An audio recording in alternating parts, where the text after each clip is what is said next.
Hello everyone. Welcome to the session on Cold War.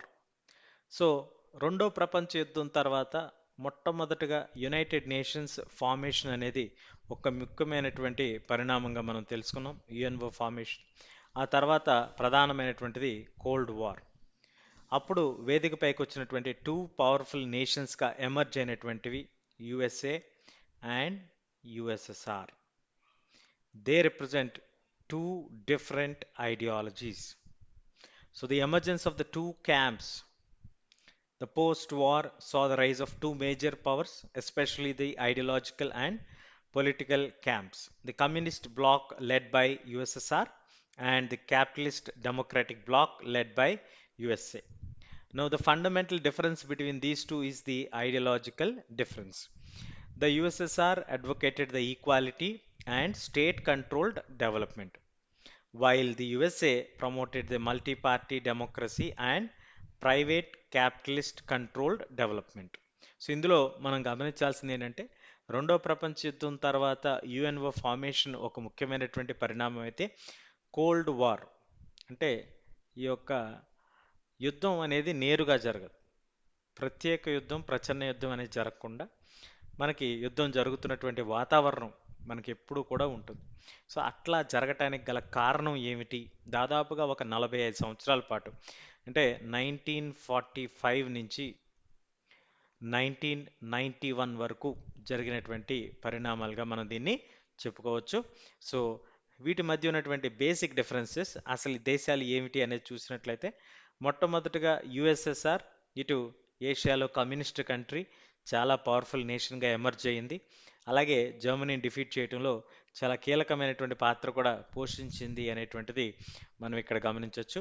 మరి అదేవిధంగా మనం తీసుకున్నట్లయితే అటు యుద్ధం తమ యొక్క భూభాగంలో పెద్దగా జరగలేదు. ఆర్థికంగా తాము కోలుకోవడానికి కూడా బాగా ఉపయోగపడి ఆర్థికంగా మంచి శక్తిగా ఎదిగినటువంటి డెమోక్రాటిక్ క్యాపిటలిస్ట్ బ్లాక్ని రిప్రజెంట్ చేసినటువంటి యుఎస్ఏ. ఇది వాళ్ళ ఐడియాలజికల్గా సిద్ధాంతపరంగా ఉన్నటువంటి డిఫరెన్సెస్ అనేది మనం ఫస్ట్గా గమనించాలి. ఇక్కడ యుఎస్ఎస్ఆర్ ఏం తెలియజేస్తుంది అని అంటే కమ్యూనిస్ట్ సిద్ధాంతాన్ని తెలియజేస్తుంది. అంటే ఈక్వాలిటీ, అందరూ సమానం, అలాగే స్టేట్ కంట్రోల్డ్ డెవలప్మెంట్. అంటే ఇవి రెండు కూడా ఎకనామిక్ పాలసీస్ రిలేటెడ్ ఆస్పెక్ట్స్. మీలో చాలామందికి సందేహం రావచ్చు, you can get a doubt that definitely USA also supports the concept of equality. Yes, but we're not talking about the democratic principles. We are talking about the economic principles and state controlled property. Well, in USA, they don't advocate the state controlled USA. They completely prefer the capitalist controlled USA, private blocks, and also multi party democratic system. Now, moving ahead in the Cold War, other details here. Now, influence on the regions. When we see here, the influence that is growing of each region, like USSR, had influence over the Eastern European region, emerging, especially the colonies like China, Vietnam, while Western Europe, where the Western Europe has completely the influence of USA because they are allies with the USA. So both the blocks basically they competed initially to gain the intermediate access to bring more people under their influence. So that's what we can see here post Cold War. Now this Cold War dynamics, did it continue like this only? Yes. This is a unique Cold War that got unfolded after the World War II. Now it lasted for how long? It lasted for 45 years. Then what happened after 45 years also we'll be discussing in a while, so stay tuned. So it is characterized by intense tension. So there was always a tense mode in almost every country and every corner of the nation as well as in the world. You can see here because of USA and USSR, you find the situations becoming very tensed, and they have used through the propaganda against each other, the words. It is like an election kind of atmosphere where they throw words and also have direct physical conflicts between different nations and they get involved here. So all these things were part and parcel of the cold war situation. ఈ cold war జరుగుతున్నటువంటి నేపథ్యం మనం తీసుకున్నట్లయితే ఎప్పుడైతే రెండు శక్తులుగా మనకి USSR, USC ఎదగటం ప్రారంభించాయో రెండో ప్రపంచ యుద్ధంలో అవి నిరూపించుకున్నాయి. హిట్లర్ని ఓడించడంలో ఇద్దరు కలిసి ఓడించిన మాట వాస్తవం. మరి ఎప్పుడైతే వీళ్ళు ఓడించారో యుఎస్ఎస్ఆర్ ఈస్టర్న్ యూరోప్లో తన యొక్క ప్రాబల్యాన్ని పెంచుకునే ప్రయత్నం చేసింది. మరి అట్లాగే మనకి యుఎస్ఏ వెస్టర్న్ యూరోప్లో తమకి స్నేహితులు ఉన్నటువంటి ప్రాంతం కాబట్టి ఆ ప్రాంతంలో తమ యొక్క ఇన్ఫ్లుయెన్స్ని పెంచుకోవడం ద్వారా కొత్త కొత్తగా ఇండిపెండెన్స్ వచ్చినటువంటి దేశాలన్నింటిని కూడా తమ వైపు లాక్కుండేటువంటి ఒక ప్రయత్నం కూడా అవి చేయటం మనం ఇక్కడ గమనించాల్సినటువంటి విషయం. ఇది దాదాపుగా 45 సంవత్సరాల పాటు నడిచినటువంటి కాన్సెప్ట్. మరి రియల్ ఫైటింగ్ జరుగుతుందా అంటే కోల్డ్ వార్లో despite its name so a real fighting వాస్తవానికైతే కోల్డ్ వార్ అనేటువంటిది మనకి it's not a real war, it is an indirect war. So they will not fight directly, it's an indirect war, but they have seen real fighting. Now what do we call the real war?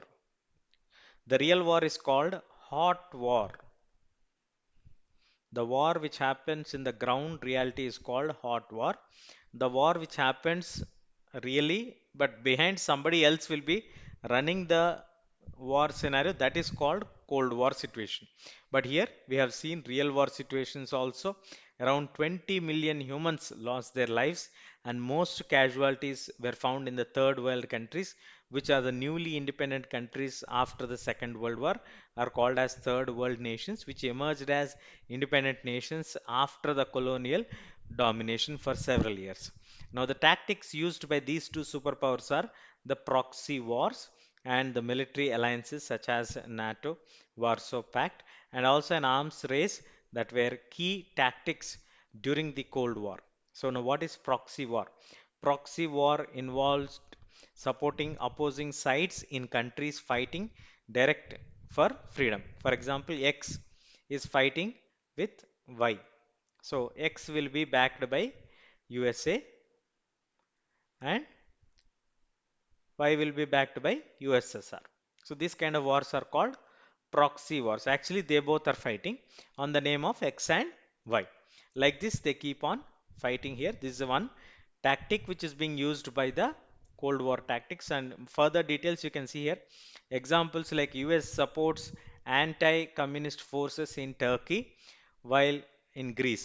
So killing of Patrice Lumumba in Congo, the conflicts in Angola and Latin America are the examples of anti-communist movements which are supported by USA. And the USSR also attempted to expand its influence.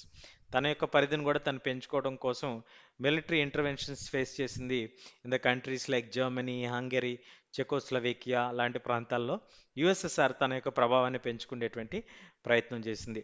దాంతోపాటు the second tactic what they used was both the superpowers formed military alliance to gain access to vital resources in the market as well as to form military bases, and last is the spread of their ideologies.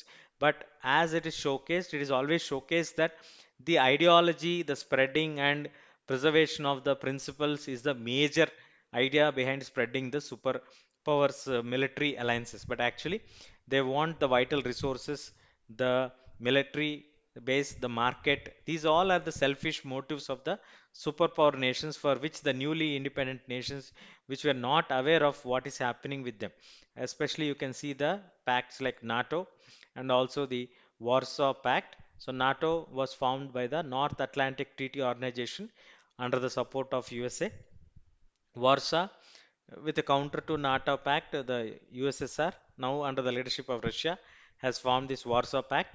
And there were some other military major alliances which are formed under the leadership of USA, like SEATO and also CENTO. Now, these organizations mainly they formed their alliance to get the resources from the developing countries.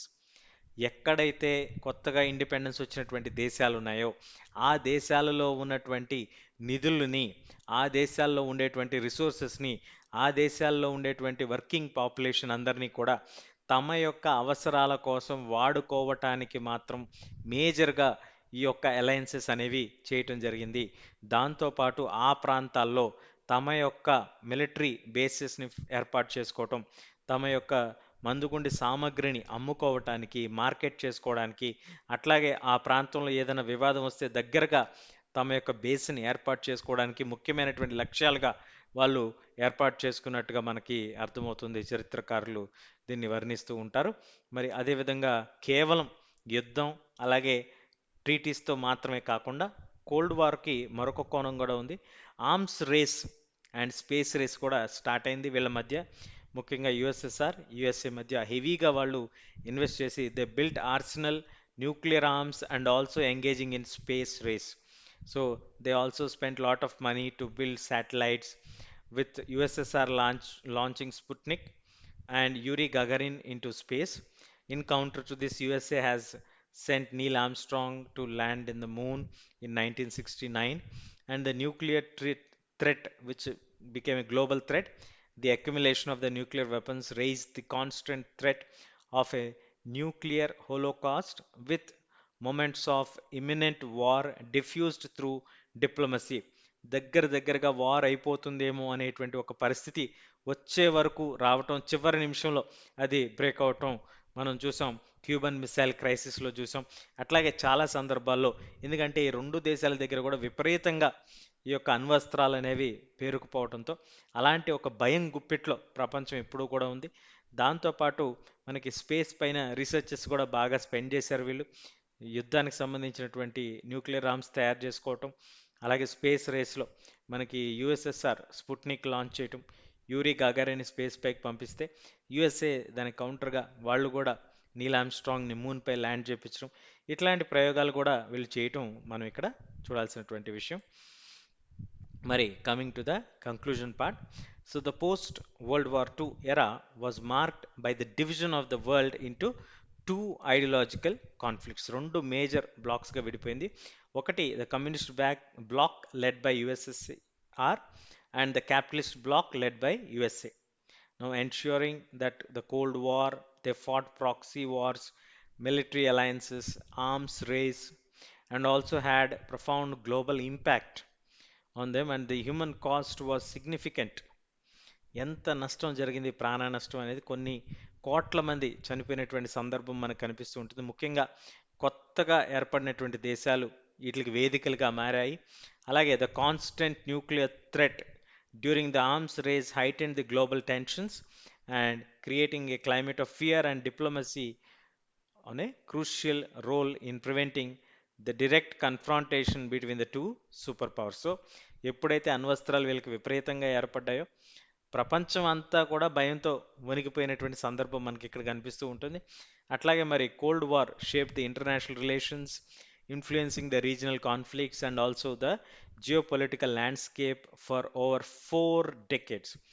ఎప్పుడైతే USSR disintegrate అయిపోయిందో 1991లో మనకి ఈ యొక్క cold war scenario అనేది కంప్లీట్గా ఇదైపోయింది అనమాట. ఇది ఎప్పుడు జరిగింది? With the disintegration of USSR, the Cold War situation came to an end and it left USA as the only superpower nation in the world.